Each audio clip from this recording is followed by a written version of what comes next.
Hi, everyone. I can see a lot of attendees joining here. We know we're a couple of minutes early, but we've officially started the webinar here. We're just going to give everyone some time to get in, get settled, get seated, and we'll plan to start just after the top of the hour. So please stand by. Thanks.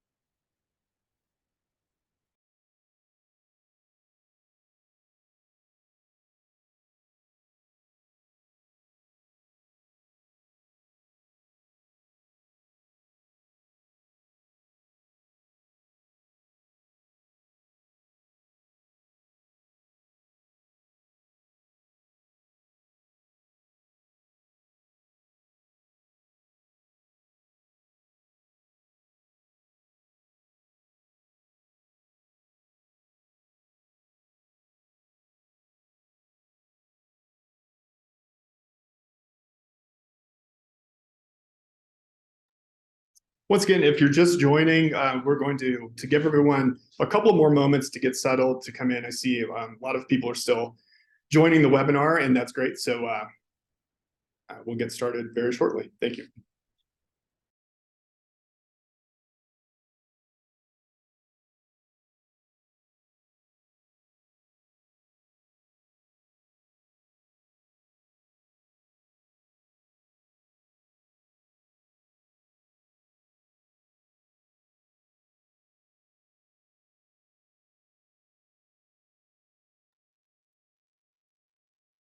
All right, welcome everyone.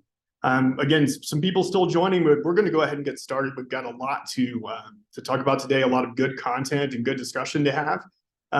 Before we do it, just want to officially welcome you, tell you good afternoon or good morning, depending on where you are, and want to welcome you to our webinar, which is Building an Aesthetics Practice, Legal and Marketing Pitfalls to Avoid. So let's get the elephant in the room out of the way. My name is not Rachel Lemieux. I'm Justin Everett. I'm the Chief Revenue Officer of MyAdvice. I'm on Rachel's computer today. We're making it happen. So shout out to Rachel for that.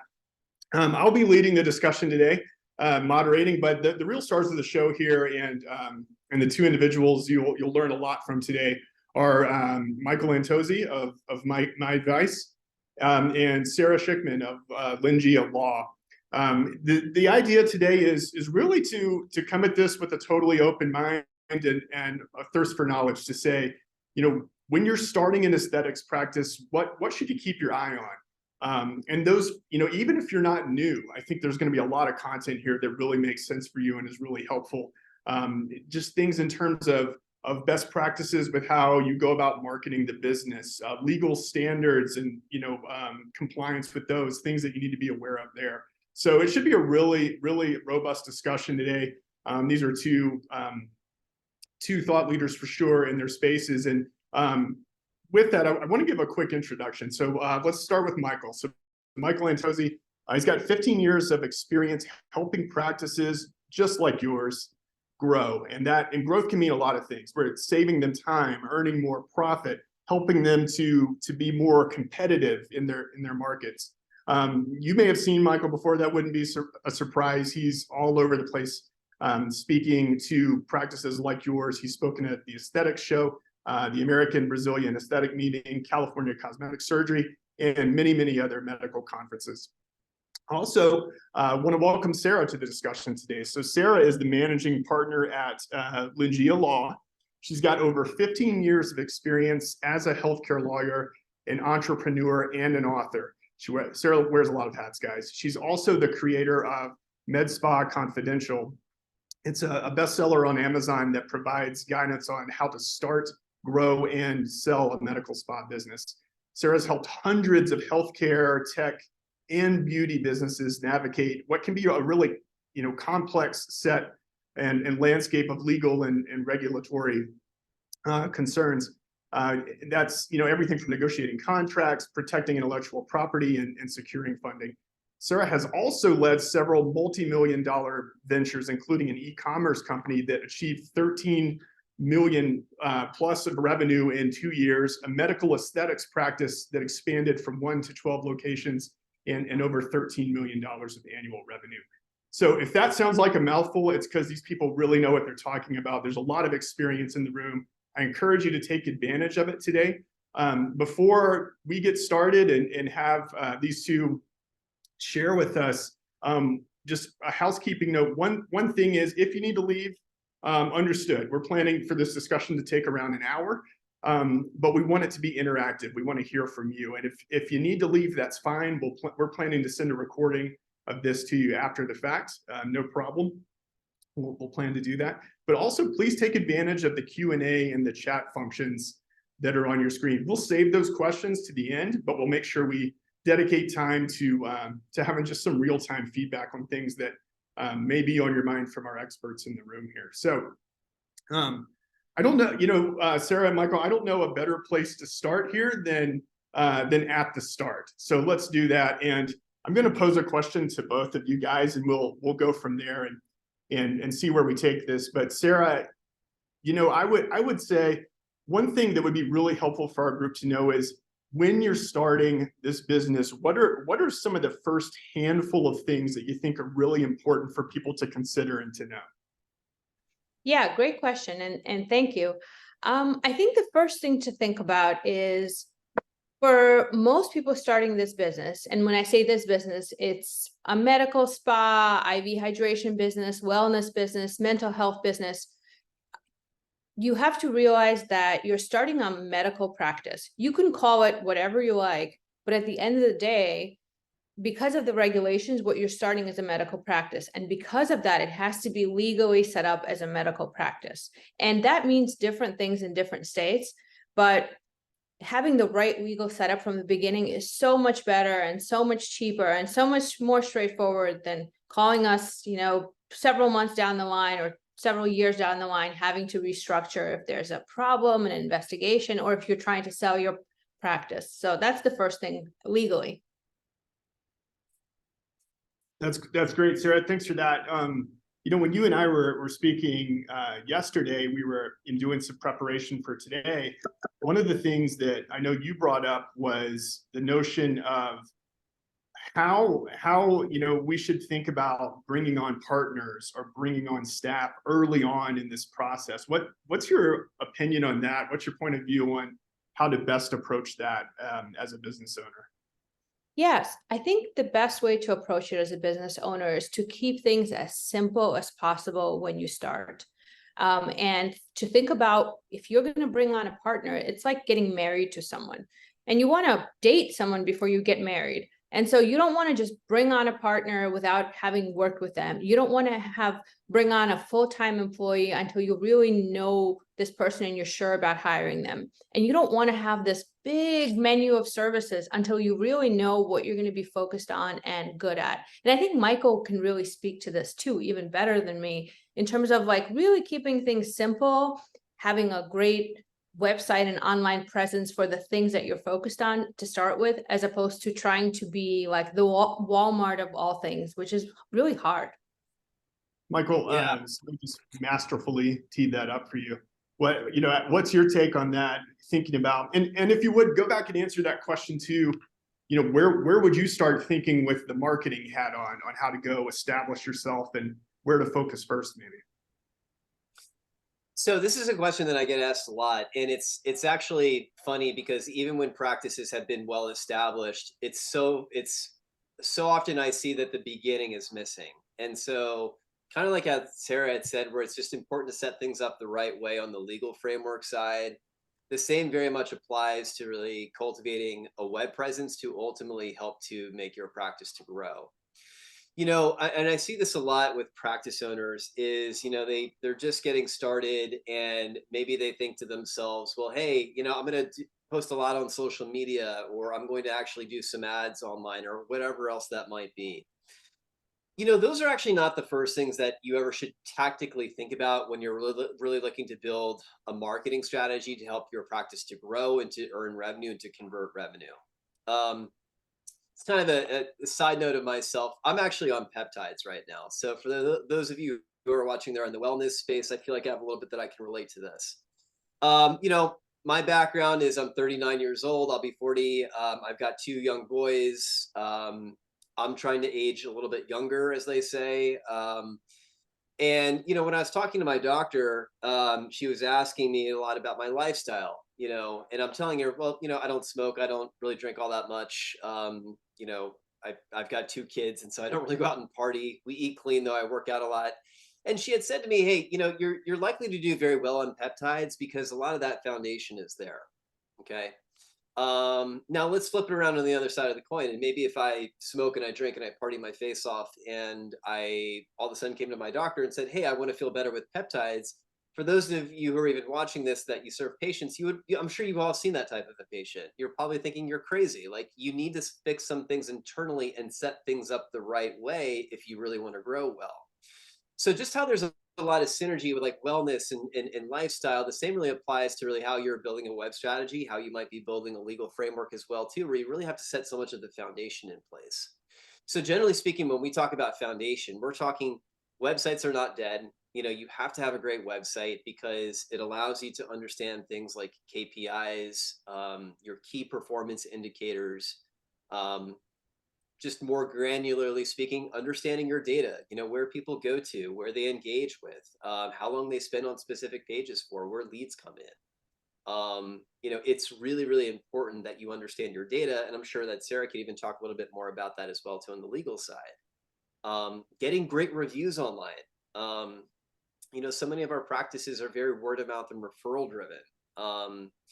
Just because your best lead sources might be from referrals doesn't mean you stop marketing. You just might market in more fundamental ways. You have to always be feeding the business. And so those are kind of just some very foundational framework things, Justin, that I typically see where practice owners are really trying to get ahead of things, to get things done quicker. But you have to understand, you have to really build out the framework with a lot of these foundational elements if you really want to grow and to sustain your growth over the course of time.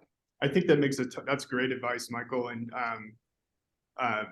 my own background is in marketing at a corporate level, so working with large organizations. And I've often heard some things referred to as random acts of marketing, and it's things that kind of make sense and can be quick hits, but maybe aren't sustainable or setting up a foundation for you to really scale and really grow. And so that's a phrase that's always stuck with me as something to avoid, those random acts of marketing.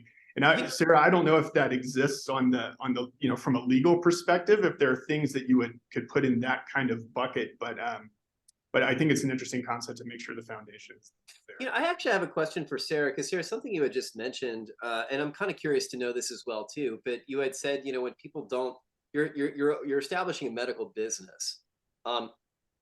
How do people typically not set up the medical business with the right framework? I'm curious to know that. Yeah, good question. And I was just thinking about the phrase random acts of marketing. There's definitely random acts of legal too. So the way people establish it, through random acts of legal is people just open an LLC and they start injecting. And then they say, okay, like I have a med spa or I have a IV hydration business and I'm good to go. And typically that's not enough. In over 30 states, that would not be a compliant structure to begin with. So what typically needs to happen in many states, let's use New York as an example. You would need, if you're not a doctor or a nurse practitioner, and this is just for New York, other states are all different, but in New York, that would mean that you need a structure called an MSO, where there are 2 entities and there's a contract between the 2 legal entities called a management services agreement. And it's a little bit more than just setting up an LLC. And what happens is if you just start with this LLC, restructuring that later into this MSO, MSA structure is quite complicated and much more expensive than starting with just the correct MSO and doing all the, let's say, 5 required steps. So typically when setting up this kind of business, one thing that needs to happen is this MSO contract. The other thing that needs to happen is you have to have the right licensing and permits for your location from the state. So you may think, okay, because I'm an RN, the Board of Cosmetology doesn't apply to me. I'm not a cosmetologist. But if you're doing hydrofacial or something like that, then it does. So I think those 2 things are the main 2 ways: not having the right licensure, and then also just setting up an LLC and starting, even though, yeah, you can physically start, legally that puts you in a pretty bad place. It sounds like when you describe that, and Michael, when you describe some of those things from the marketing standpoint, it's not that these things we're doing these things intentionally. It's these are coming from a positive place, but you know, like you spoke to Sarah earlier in the discussion here, if you don't do these things right on the front end, it ends up, you know, there's more you have to untangle down the road, and it can actually be counterproductive. Is that fair to say?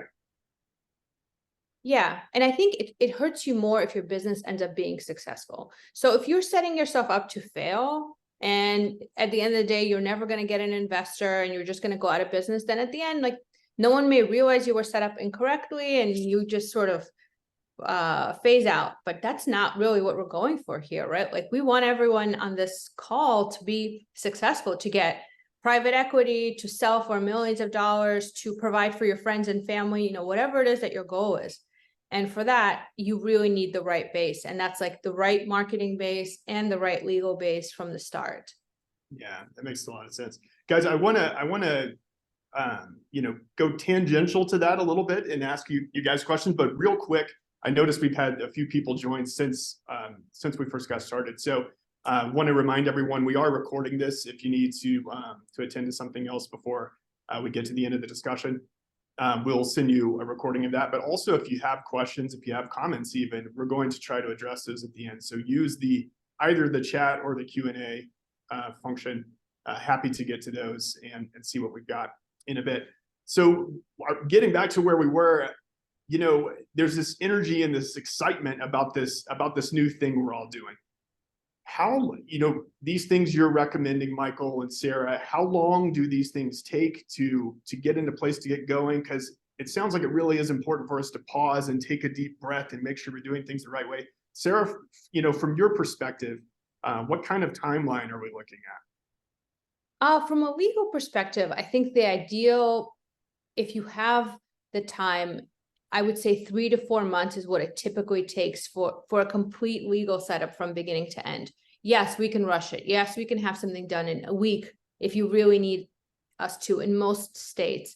Some states have a really long waiting period for certain types of legal entities, so it takes a little bit longer. But we could have, from a legal perspective, a whole practice set up in a week or two if we need to. But I think it's better to have like a plan and execute on that plan and be very deliberate with what you're doing versus kind of a little bit more rushed. That makes a lot of sense. So Michael, from your perspective, you know, knowing that 3 to 4 months, I think that Sarah described, when you're thinking about setting yourself up for success from a marketing perspective, are those things that can be done concurrently? Or is there a, you know, is it you get through this piece, then you start the marketing piece? What do you recommend in that sense?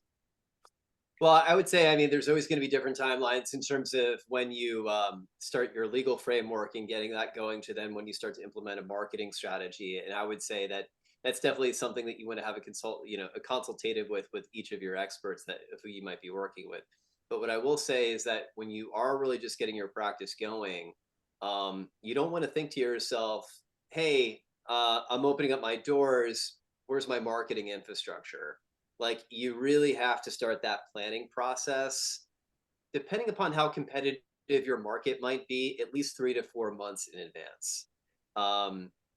Namely, you know, when you're really starting to build a marketing strategy online, the one of the most key foundational elements to really getting some things going is just understanding where you might be actually practicing, what that location might be.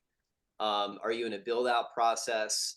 And that's going to take a few months. But generally speaking, when you know that this is where the location is going to be, that's where you really want to start to plan a lot of your marketing strategy.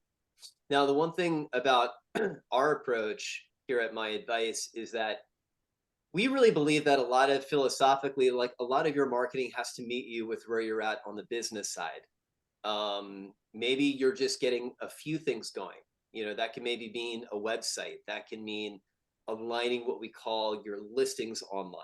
And maybe we'll talk about that as we continue this conversation here, but basically just aligning all of your business data. So that way, what we call these local directories are going to at least know that this is who you are, this is where you practice, these are the services that you might offer, because that all really helps to optimize a business for what we call like near me local searches. You know, in between that time, hey, if you're still seeing patients, to be honest with you, there's never a bad time to build reviews online. You always, it's kind of an analogy that I use, but my 9-month-old at home here, he gets a bottle every 2 hours. He's getting love from mom and dad all the time. It's because we're nurturing him to help him to grow. And you know what that love and food might be for my son is really the equivalent of what Google reviews might be for a business. It's a process that you're just always constantly engaged with doing. Um, that's one thing I'll say to any one of my practice owners is that, do you have children? And they might say, yeah, I have a few kids. I'm like, well, you actually have, another one, which is your business. And that's something that you always need to be nurturing and obviously putting the resources into to help it to really grow well. Well, don't just, for the group here, don't ever try to feed your children Google reviews. I've tried Please that don't. before, and it does not work. But yeah, that makes a ton of sense in terms of nurturing and feeding the business early on. Yeah, it's really interesting. I had a conversation the other day with a practice consultant, and this is actually an aesthetics practice owner, but he does a lot of business coaching as well too. And Sarah, I don't know, maybe this is something that you and your clients can relate to as well, but one of the things that he was saying to me is that he talks to a lot of these, practices that he consults with, and everyone's saying it's so slow right now. It's so slow right now. It's slow. It's so slow. And you know, his experience is the complete opposite. I mean, his experience has been, I can't even, I'm like booked out 6 months in advance. Like, I don't know where to put all the people that want to come to me. And a big difference between what his experience has been versus other practitioners is that he understands is that he's always feeding the digital strategy. And that's, when you're really building a business out, it's always a work in process. It's never a completed or a finished product. It's not like you just, your website is ever going to be perfect. It's always something that you're going to be manipulating and changing and obviously putting investment constantly into visibility, whatever that might be. But it's really the practices that will recognize the importance of the foundation, commit to doing the foundation time and time and time again, that really are the ones that are going to drive the best sustainability and the best practice growth over the course of time. And as Sara had mentioned, ultimately to get you from a growth stage to then a scaling stage. But it always takes a lot of those first steps. Yeah, that makes a lot of sense. So we've talked about, how to start, what to focus on, what some of those key things are when you're starting. We've talked about timeline and what that looks like. Let's talk about cost. Obviously super important. Sara, thinking from the legal perspective, what should we be expecting going into this? For a typical, let's say, single owner practice, I would say in terms of legal costs, doing it with our firm is somewhere between $5,000 and $7,500. So we're very transparent with our pricing, and so we have it online, and we tell people very directly what the price is. So legally, I think you could start with just that. And then in terms of overall cost, I mean, we have practices whose total budget to start is $50,000, and we have practices whose total budget to start is $500,000, and we have practices whose budget is $5 million. And they're building very, very different practices, but you can start with any one of those three actually and be successful. It just depends on how quickly you want to grow and what it is that you're trying to do. So I really think I know a lot of practices who started with us as a law firm from one room and now have multiple locations, have expanded to multiple states. And those practices started with a small amount of money. So I really think it's possible to start without spending a lot of money. But I think that legal is super essential to do that, and marketing. Like you can't just start your practice by ordering Botox and buying a microneedling device. Those products they're not just going to like telepathically bring patients in. No matter how great your before and afters are, you have to, I think, spend money on marketing too. There's no way around it.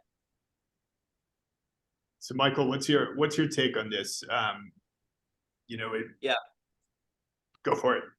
So I totally agree. And the thing that I think that Sara was kind of alluding to is that you have to make a first step regardless of where you're at. If you're $5 million practice, or if you don't have two nickels to rub together and you need to do something, the investment has to really be there.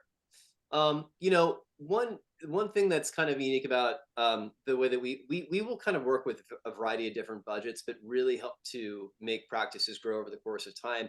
That's that story that Sara just mentioned. I have the same story as well too, where I met a doctor, Stanford trained, was barely operating out of a shoebox for the business. And when we had first met, and that client's been with us now for over a decade, and they have their own surgical suite, the top floor of their penthouse building. And I mean, they're thriving, and we've kind of been along with them throughout that entire journey. I think a big thing that a lot of practice owners don't think about though is how to really budget appropriately. Growth, that word can mean a lot of things for different people. Does that mean I want my growth to be like I'm throwing a lot of gasoline on the fire, and I really want to flex my muscle in my local area and be that dominant place that people will go to? That's going to take a lot of investment. Or growth can mean, hey, am I just really making sure I want to take one step in front of the other to make sure I'm always on that forward pathway? Generally, how I like to consult practice owners is to think about your marketing investment as a ratio of your budget. And if you're just getting started, this is typically where like practice funding can also become another additive resource, working with organizations that understand how to finance practices and can help to at least give you some of that upfront capital infrastructure that you might need. But generally, like when you are trying to market aggressively, usually you want to think about your budget as being about a 10% ratio to your monthly revenue. In practice though, and again, going back to that digital food that you might be feeding your web strategy, usually it's around 4 to 6%. It's really funny because oftentimes I'll talk to practice owners, and that's one of the first things I want to at least get an understanding of is, what is your average monthly revenue and what are you spending on marketing? And it's really amazing because oftentimes people are just not putting the necessary consistent resources into growth strategies as they should be. So oftentimes, to use that analogy again, it's almost like starving the child, if you will. It's important that that framework, those resources are always being nurtured into it. So again, if you're watching this webinar today and thinking to yourself, like, where is it that I typically should be putting my resources into from a marketing perspective, think about that ratio, like 4 to 6%. Then the question then becomes, how do you really optimize that budget well? Generally speaking, what I'll see is, especially with new practice owners, is again, they might post a lot on social media and get that going. Which can be effective, that can be helpful, but it's generally speaking not necessarily where like new patient acquisition is going to begin. So if I just moved to New York, if I just moved to Sarasota Springs, or any other random down in New York, whatever that might be, if I'm seeking IV hydration, if I'm seeking mental health therapy, if I'm seeking Botox, my inclination is not to open up my iPhone and go search Instagram. It's really what Google is all about. And so that's always even a light bulb moment for a lot of practice owners that I work with, is that they realize that they're putting a lot of their marketing investments not necessarily into acquisition-based strategies, which that's always first and foremost, especially when you're getting going, you really want to be paying a lot of your attention into. That's great. That's a really helpful answer for the group here, Michael. I want to shift gears again, Sara. When we were talking ahead of the discussion today, you mentioned there are a couple of questions that you tend to hear time and again from people. And one of those, I'd love to have you address both of them, but I'll start with one of them, which is maybe a little vague, maybe not. You'll know where to take this, but it's this question of, how do I protect myself from legal risk? Or there's some recommendations you have for the group? Yeah, definitely. The first one is having standard operating protocols and procedures in your office. So having a manual in your office that talks about how procedures should be done by your staff, and having your staff sign this manual and understand this manual and train them on this manual. But having this manual in place, that's probably one of the top things that you can do to protect yourself. So it'll literally say, okay, in this practice, we do Botox on these areas and not these other areas. And this is how many units you're allowed to do. And this is who's allowed to do it. And this is how to do it. So having that in place, which we can help with, or another law firm can help you with, is great.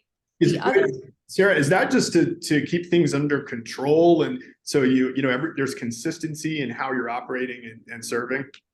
good question. Yeah. So it's for two things. One is to have consistency and control, and for your own kind of process improvement and having something that's really set in stone. And the other thing is, a lot of times if there's ever a problem and some investigator comes from some board, they're going to ask to see this thing. And they expect you to have it right there in the office. And of course, so you could tell them, hey, contact my lawyer, or I can't find it, or whatever. But it's much better if you have this in place. And the third reason is, if anything ever goes wrong, let's say your injector does somebody's nose with filler and there's some issue. If in your manual it said that you are not supposed to inject filler in the nose, and this person did that, then the liability shifts at least somewhat from you as the practice owner to your staff member. So it kind of has these three separate functions: to have a great, consistent experience for the customer and for your staff, to protect you in case there's a board investigation, and also if there's ever a malpractice claim or anything like that, to protect you from that too. So that's step one. Step one is to have this manual. Step two is to have written contracts between you and your staff.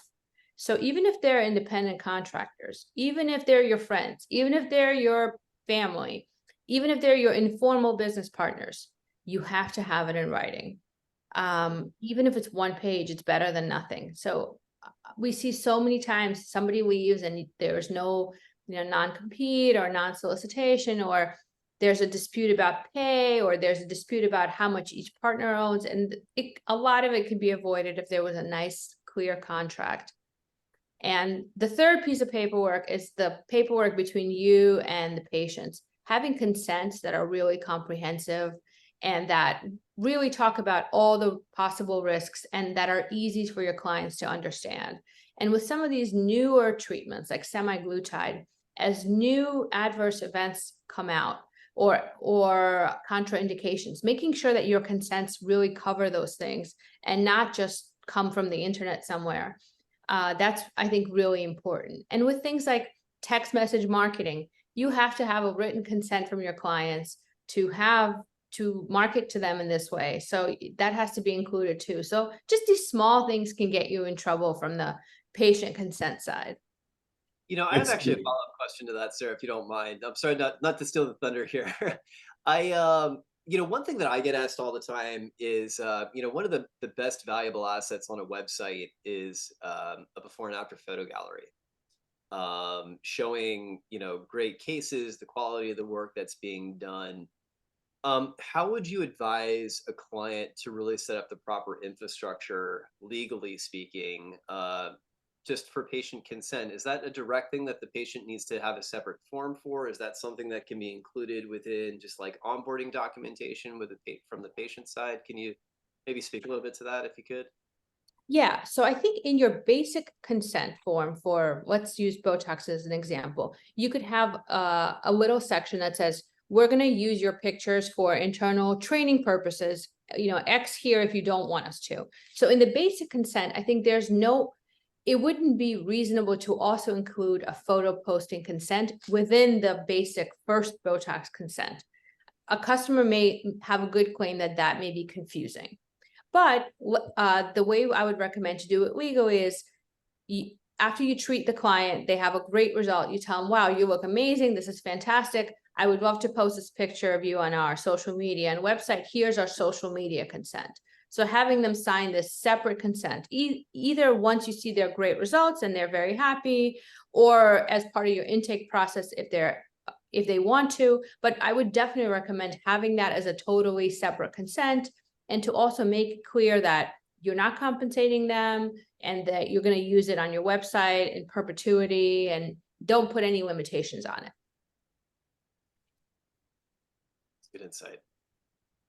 A question for both of you, and this can come from any realm of the discussion we've had so far, whether it's investment in these things, whether it's timeline, whether it's setting things up legally. Sarah, like you talk about, what would you point to as common mistakes that that you wish you could, help a client wave a magic wand and make those things disappear? What are there a couple of things that you would say you see time and again, in terms of, whether intentional or unintentional mistakes we may make early in the process, both on the legal and the marketing side? Yeah. On the marketing side, and this actually might just help through a bit of a demonstration here as well too. It's interesting. One of the when we talk about really like the infrastructure and building a solid foundation here, and guys, just to segue onto this, this is kind of like a sequential step guide that when we work with our practices that we really want to kind of follow through, and this kind of relates back to some of the framework and infrastructure and the foundation that you set when you start to kind of build out a web strategy. But the number one thing, it always really does start with having a good website. So, it's interesting, the reason why you have a website, it's really to make your phone ring. It's to be able to bring clients to the door to help with acquisition revenue. And so I see oftentimes practitioners build these amazingly beautiful sites that really look good, that, can that just have a good vibe to them, but it becomes impossible to actually find how the patient can get in touch. So, just a website like this here, for example, you can clearly tell that this practice has put a lot into, the overall artistry of this website. It's an amazingly beautiful site. They've got great branding. But the one thing I'm trying to find on here is, how the heck can I get in touch? Where's the phone number?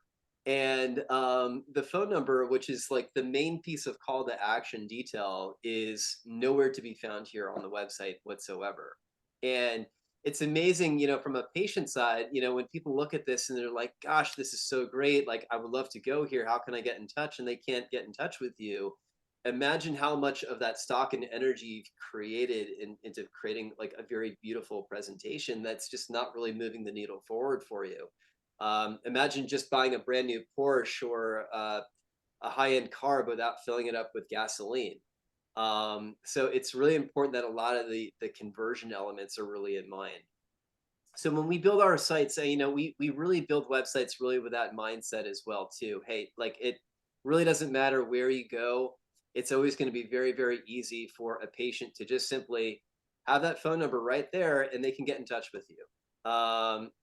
That might sound just such like an obvious thing, but you'd be surprised as to how often we see practices not really grow leads and revenue because of just having a poorly converting site, despite how beautiful it might be. The same might apply to like when we scale a website down onto a smartphone. And by the way, for those of you who are claustrophobic, I do apologize. This is my wife and I cave diving. But the same kind of principle applies here as well. Like, generally speaking, what we find in today's age, more patients are going to visit your website more from a mobile device than a desktop. So, you really have to build, first and foremost for the mobile experience. And so, again, kind of the same comparison here is, if I was on this website, I would probably want to give this practice a call, but I just can't, because I can't find the information. How do I get in touch?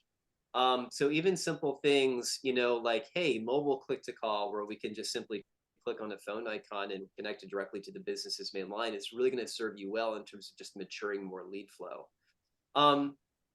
One thing as well too, and this is a very common error that we find, and let me just also say this as well too, if anyone's watching this webinar, if you are in practice, if you have a website that might be built off of Wix or Squarespace, you want to get off of those platforms as soon as possible.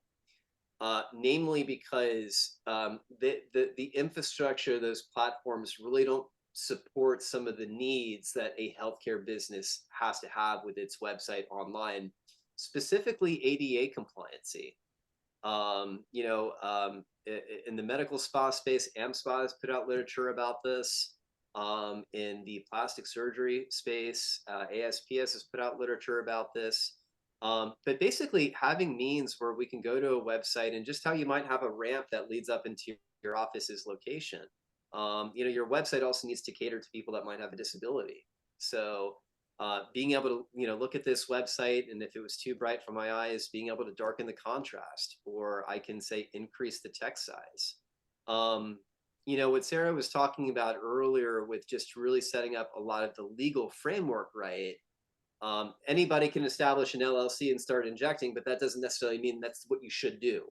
The same applies to building a website. Anyone could build a website for you, but that doesn't necessarily mean it's meeting a lot of the healthcare standards in today's market. So it's really, really important that you have an expert kind of on your side, folks like Sarah, folks like MyAdvice, that can really help to kind of guide you and navigate you through some more of these complex decisions that a lot of people are frankly just not aware of. Those are great examples. Michael, Sarah, do you see similar things from the legal perspective? Yeah, definitely. I see a lot of times people just start, and without having the legal framework in terms of the contracts with, for example, people may say, okay, I'm going to partner with this person and we're starting this together, and they personally guarantee a lease, and then the other person personally guarantees an equipment purchase, but there is no robust partnership contract between the two people, and then they never finalize it. And then there's a business where people have personally guaranteed stuff and there isn't a contract, and then one partner is unhappy, and it becomes a really big mess, very expensive and very time consuming and stressful for the client. So I think a lot of times it comes from being in a rush to get started, which I totally understand. And yeah, you can build a website on Wix or one of these other places relatively quickly, but if it's not going to scale with you, and if it's not going to give you what you need, you're doing yourself a disservice. You want to set yourself up you're going to become a big practice, profitable and successful, and you want to start with a platform that's good, not with a platform that you're going to have to rebuild everything in 3 months. That's great. I love that. I see that all the time. I mean, would you agree? It's kind of like having the right mindset as to how you really approach things. In at least in the marketing space, I mean, so much of I would say your success is how do you see yourself positioned? How do you want to grow? It's going to sound kind of silly, but every morning I have my son say affirmations. And one of the things I always have him say is that I can do anything. And I really have him believe that at a young age that, you are capable of anything, but you really have to feel that in your heart. And when you start to really understand that I'm not going to half-ass things, pardon my French, but really do things in the correct way, those are the practices that, in my experience of consulting, are always the ones that are going to win. Yeah, definitely. And I think once you become successful, what happens is you become much more on other people's radar. Your competitors, your clients, people perceive you as having the funds to defend yourself if you are questioned. And so what happens is inevitably someone files some sort of complaint, or some little thing happens. And if that little thing exposes all the possible little non-compliant things, it becomes a not fun experience, and you have to really rework things. So you want to set yourself up so that you can sleep at night and not think, oh wow, if I get successful, I'm gonna have to change everything. You want to say, I'm building this thing to be successful, and I'm making it really good from the start, even if, let's say, it costs, I don't know, 10% more, which is really what the price difference between having a no lawyer or a lawyer by your side, or having a crappy Wix website, or having Michael's firm build you one. That's great advice, guys. We're getting to time is flying by here, which is, I guess, is a good thing. We've got a lot of Q&A in, and I want to start getting into that. Here's my caveat. Anytime we do Q&A, one is, these tend to be very specific questions, specific for your situation, and sometimes it's hard to answer that in a group setting as thoroughly as you like. Michael, I know you had a QR code earlier that you wanted to share that would give people an opportunity just to go schedule a meeting, whether it's with yourself or Sarah. Is that something you'd like to share while we're talking through these? Sure, absolutely. So let me just pull this up, and I'll share my screen very quickly, guys. And can you see my screen okay? I can't see it at the moment. Okay, hold on for a second. I just Zoom setting here. Well, while we're doing that, this first question, Sarah, is for you, and this is about an LLC, and the question is, what if you're an MD or a nurse practitioner? Is an LLC enough? That really depends on the state.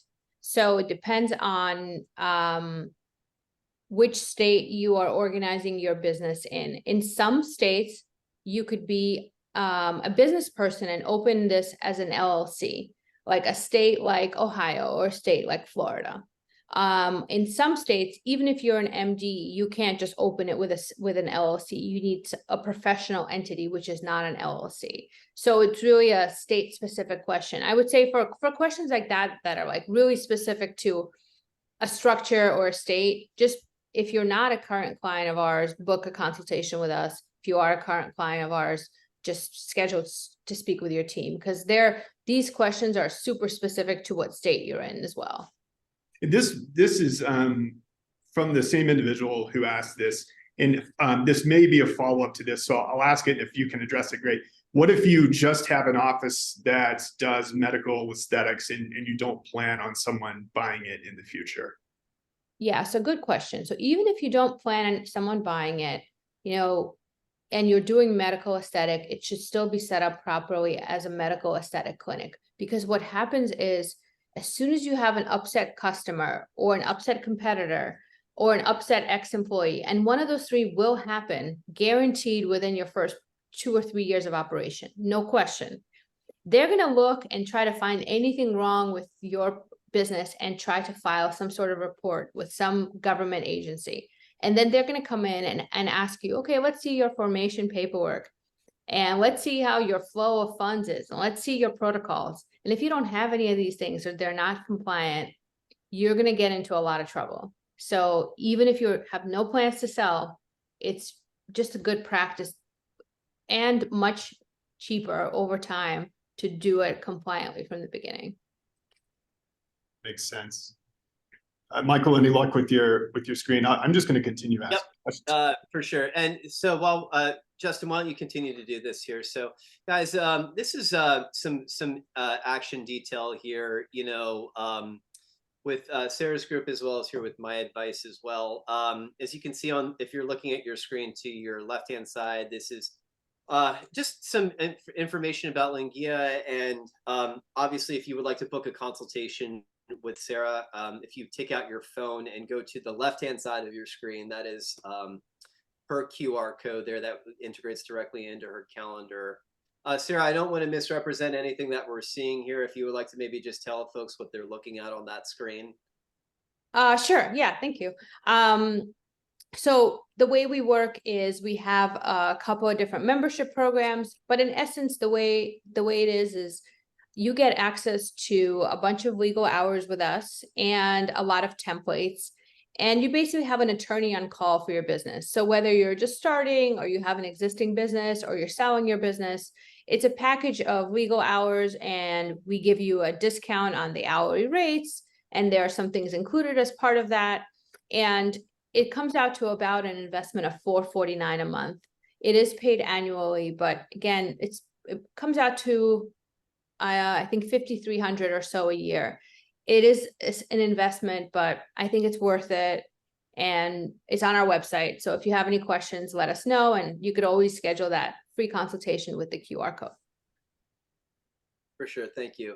And to direct everyone's attention just to the right-hand side of the screen here, this is just some pricing infrastructure here with MyAdvice. And listen, if your practice is brand new, you're just getting started, and you just don't know really what to do or how to execute really on the marketing front, I would love to have a direct conversation here with you. I've also included my link here on the QR code, and you guys will also be sent these as well too through PDFs after the webinar today. But I would encourage you, again, if you're really needing some guidance on your strategy, take out your phone, schedule some time to integrate into my schedule.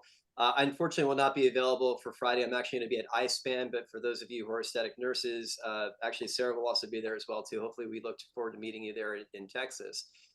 But even if your practice is not new, if you have been established for a long time, and so often I see this as well too, where people have been really investing into their strategies and they're just not seeing a lot of good traction.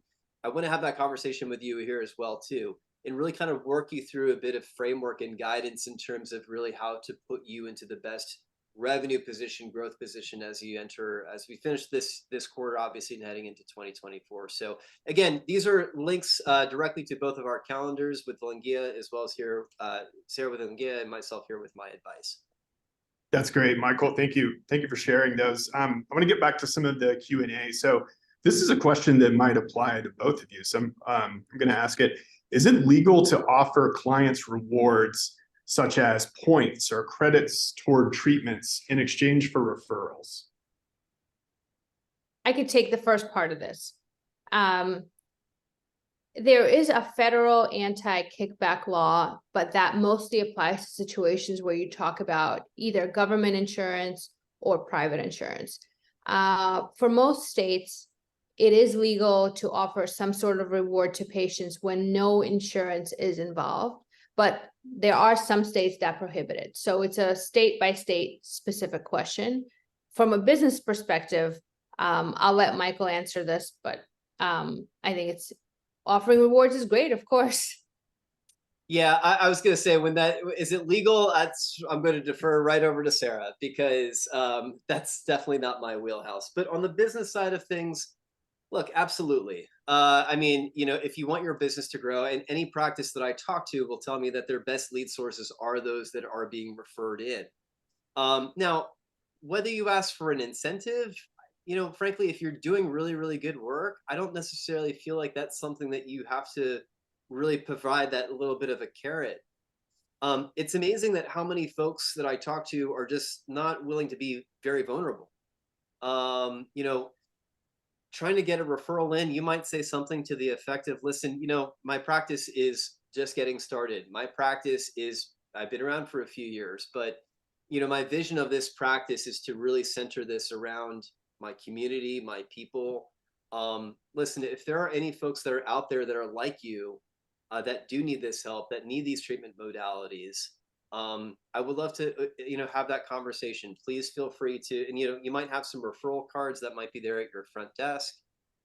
You might just ask them, like, is that something that you would be willing to do? So that way I can do my work of helping more folks that might be in your position. Just even something that simply could really do a heck of a wonder in terms of, getting your name and your word out there. Personal story about myself: about 15 years ago, I had a hair restoration done. And, my doctor had basically said one of the reasons why I went to him was because he was the guy that said to me, don't call me Dr. Carmen, you call me Tim. Because if I'm going to be your surgeon, we're in this together. And there's none of this, he called it Dr. Bullshit. But it made me feel so connected. And, afterwards he was like, Mike, if you have any friends that really need this, like, please, my door is always open to help them if they need it. And sure enough, I referred one of my buddies over, and he had his hair done by Dr. Carmen. So it's just amazing with just having some just humanity and vulnerability will lead to, obviously, the overall growth if you just are willing to be that vulnerable. That's great advice, Michael. Another question for you: if we're developing our website, would you suggest having it go live during the construction? And I think by construction here, here's the example shared. For example, under construction, if you plan to offer fillers, neurotoxins, and IV therapy, but you're still undergoing training for the IV therapy, would you suggest having the website go live stating that IV therapy is coming soon?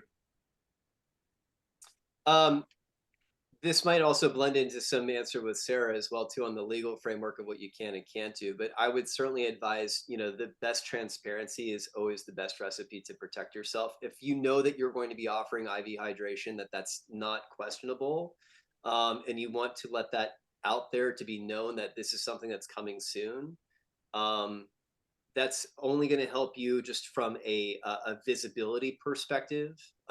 It's getting Google to at least recognize that, hey, these are some services that we're going to be offering in our practice. It allows your marketing team to really start with some planning and forecasting on content ideas. So it's never a bad idea to do that, but I would also certainly say as well too, just again, if it's not something you're actively doing, you want to be transparent about that. Yeah. Yeah, and I think from a legal perspective, I don't see an issue. I think that, as Michael said, from a business perspective, it's a great idea. Like, you don't want to open your practice right on day one and then start marketing. You want to pre-market everything that you're going to do, but just be clear with the clients that you may not appointment starting November 15th, not like, oh, call this number and then leave us a message. And I think clients get really frustrated when they're not able to get a direct answer. And then they start looking for, legal and other avenues available to them. But I think pre-marketing a service is a great idea. I think, Sara, there's another question here that I think is really related to this, and you mentioned it very early in the hour, which was your advice was not to offer too much up front. And so the question here is, given that, what products would you suggest starting with? Can you make recommendations there, or does it really just depend? I mean, I think it depends, but I could make some recommendations for sure. I think there are two types of products in every business. And, Michael, I think you could speak to this as well as I can, maybe even better. But I think there are the doorbuster kind of products that bring the people in. And then there are the products that are the profitable products that you really make most of your profit on. In a med spa, I think the doorbuster type of products tend to be something that brings the client in monthly or every 3 months. So either something like facials or something like Botox. But the real money is made on things like fillers and Sculptra and things like that. So if I was starting a med spa business today, I would probably recommend keeping the initial menu to like 5 products and really becoming really, really good at them. And also making sure that you're operating it legally for those 5 products, so that you're not right away going outside of your scope of practice, and that you're really saying, okay, like, I have an RN here, so we're going to do X, Y, and Z, and we're not going to do some of these other things. So, Michael, given Sara's thoughts there, I'm going to see if I can weave one of the questions into this contextually. So let's see what happens. So, Michael, if you MyAdvice, develop the website for business, and say it's something where there are changes and additions and new products being added and so forth, do you, MyAdvice, maintain control of the website, or can the business owner, the attendee here, make changes and additions as they go? Number one, you always want to have a very malleable relationship and a flexible relationship with your marketing strategy. That applies to things that you might be doing to scale up, to become bigger, to add more investment into your strategies. The same also applies to really how you manage the website as well too.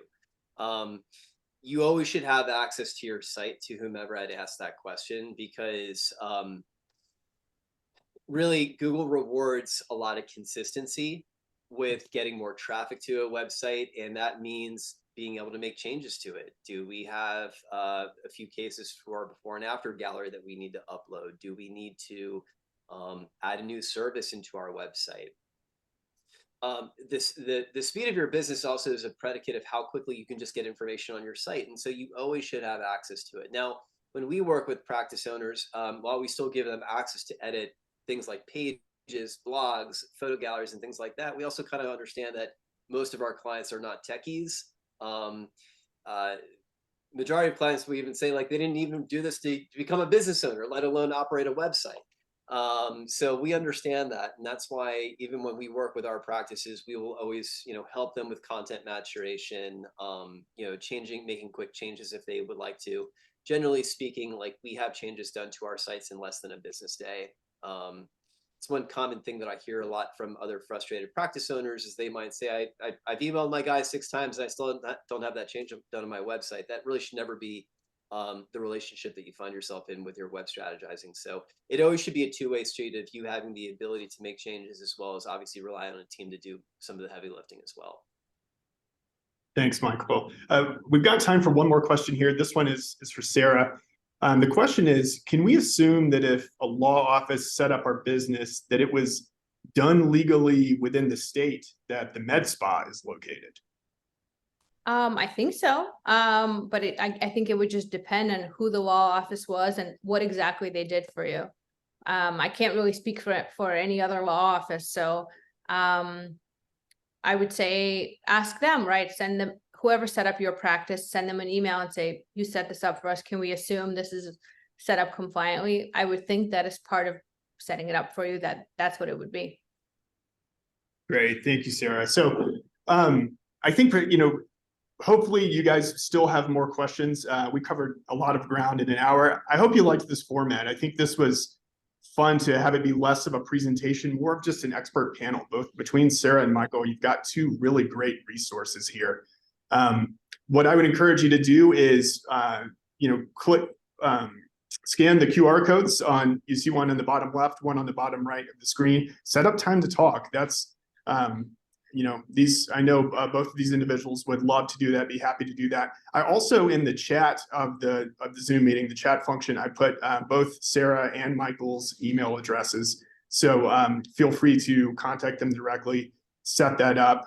Aside from that, we'll plan to send the recording to everyone, and hopefully even address some of the Q&A that we didn't get to. But as far as the spirit of today, which was how to go get started with an aesthetics practice, both from a legal point of view and through a marketing lens, I hope you took away a lot of really valuable information. Everything from common mistakes to avoid, how to get started, what to expect cost-wise, what to expect time-wise. There's a lot of information here. So when you get this recording, either reach out to Sara and Michael or just go back and review some of the information. We thank you for your participation today. There was a great group, great set of questions. And with that, we'll end the session and we'll hope to speak with you soon. Have a great afternoon. Take care, everyone. Bye.